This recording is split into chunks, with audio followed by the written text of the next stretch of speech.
Indonesia, dengan segala potensi alam dan sumber daya manusia yang berdaya saing, selalu diperhitungkan dalam tingkat global.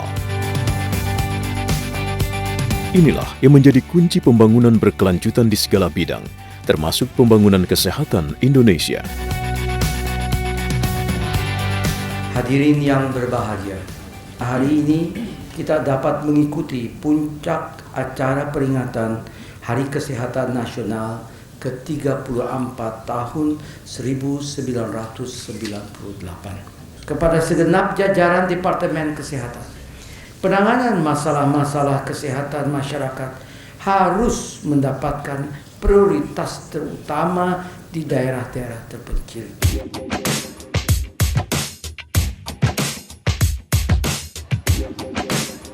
Perjalanan panjang pembangunan kesehatan dalam mewujudkan masyarakat Indonesia yang sehat dan sejahtera menjadi tantangan tersendiri.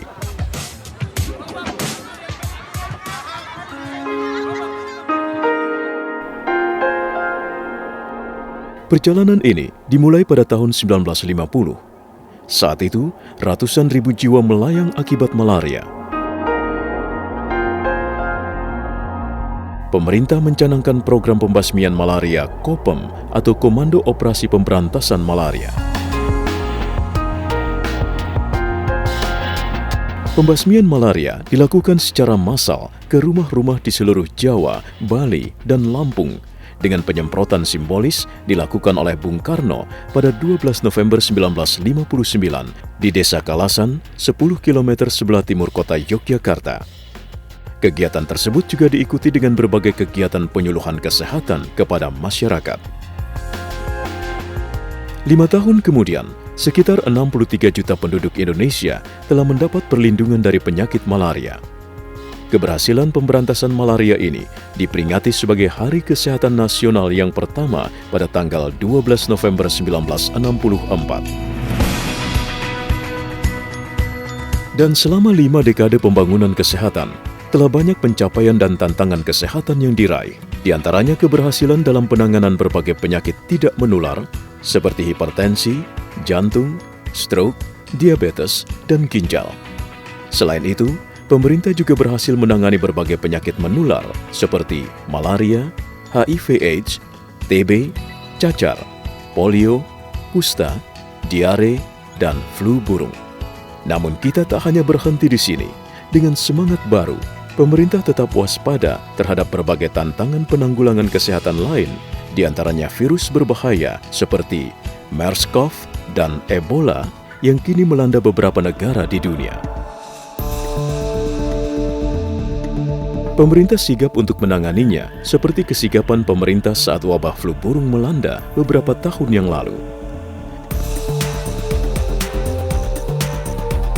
Pemerintah telah memiliki Biosafety Level 3 Laboratory, di mana dapat diperoleh hasil diagnosis dengan cepat, tepat, dan akurat, sehingga dapat segera diambil tindakan, baik untuk pencegahan maupun pengobatan.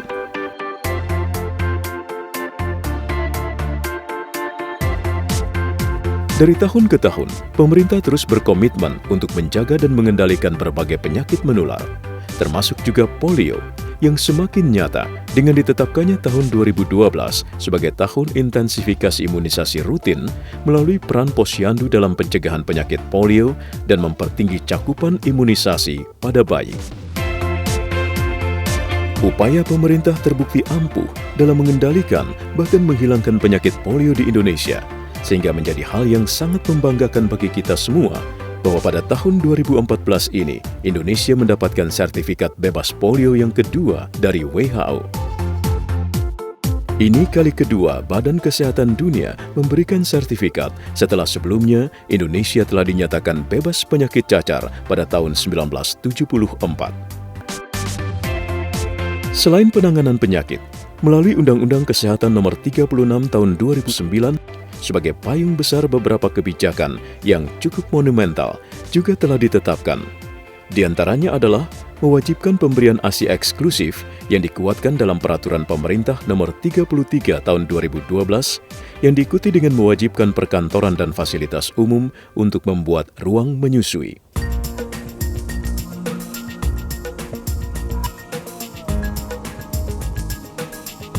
pada tahun yang sama juga dikeluarkan Peraturan Pemerintah Nomor 109 Tahun 2012 tentang pengamanan bahan yang mengandung zat adiktif berupa produk tembakau bagi kesehatan, termasuk peraturan turunannya Permenkes Nomor 28 Tahun 2013 yang mewajibkan pencantuman peringatan kesehatan bergambar pada kemasan rokok.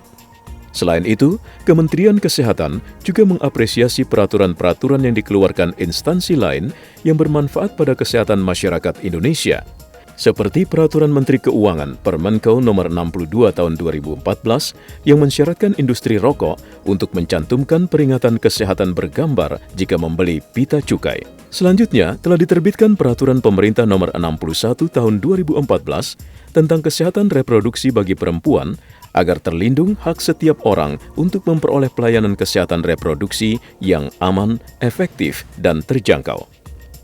Dan pada tahun ini juga telah disahkan Undang-Undang Nomor 18 Tahun 2014 tentang kesehatan jiwa yang dimaksudkan untuk menjamin setiap orang dapat mencapai kualitas kehidupan yang baik. Selain keberhasilan penanganan penyakit menular dan beberapa kebijakan baru yang dikeluarkan, berbagai upaya lainnya juga telah dilakukan dalam 50 tahun pembangunan kesehatan. Di antaranya, kesehatan ibu, bayi, dan gizi, perbaikan status gizi masyarakat, pengendalian penyakit menular, tidak menular, dan penyehatan lingkungan, pengembangan dan pemberdayaan SDM kesehatan, peningkatan ketersediaan, keterjangkauan, pemerataan, serta pembinaan produksi dan distribusi obat dan alat kesehatan, pengembangan jaminan kesehatan, penanggulangan bencana dan krisis kesehatan, serta peningkatan pelayanan kesehatan primer, sekunder, dan tersier.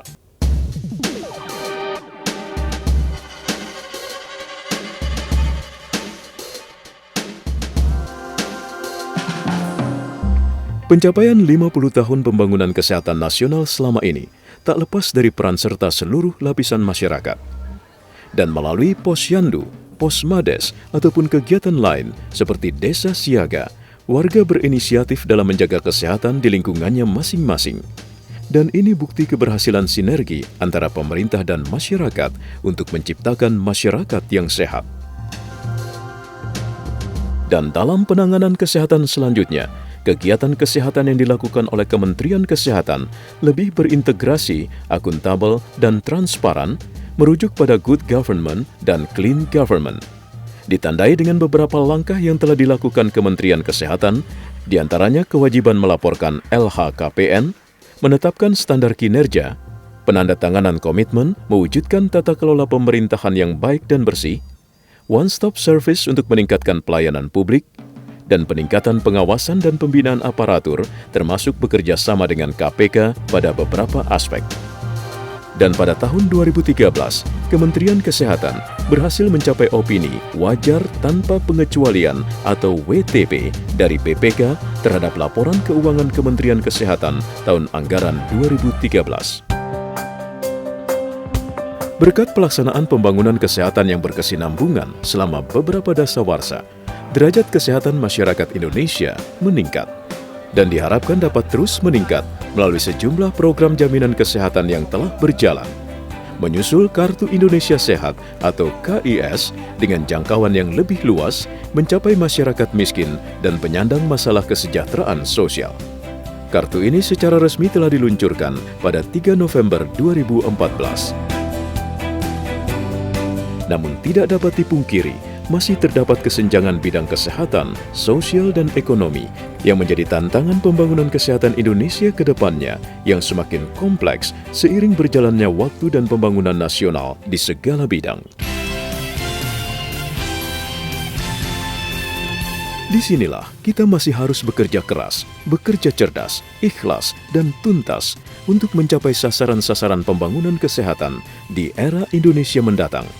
Dibutuhkan kesadaran setiap individu untuk berperilaku hidup bersih dan sehat. Hal ini menjadi kewajiban bagi masyarakat dan pemerintah untuk terus berupaya meningkatkan kesehatan masyarakat secara komprehensif dengan mengedepankan upaya promotif dan preventif untuk mewujudkan Indonesia yang sehat dan sejahtera. Sehat bangsaku, sehat negeriku.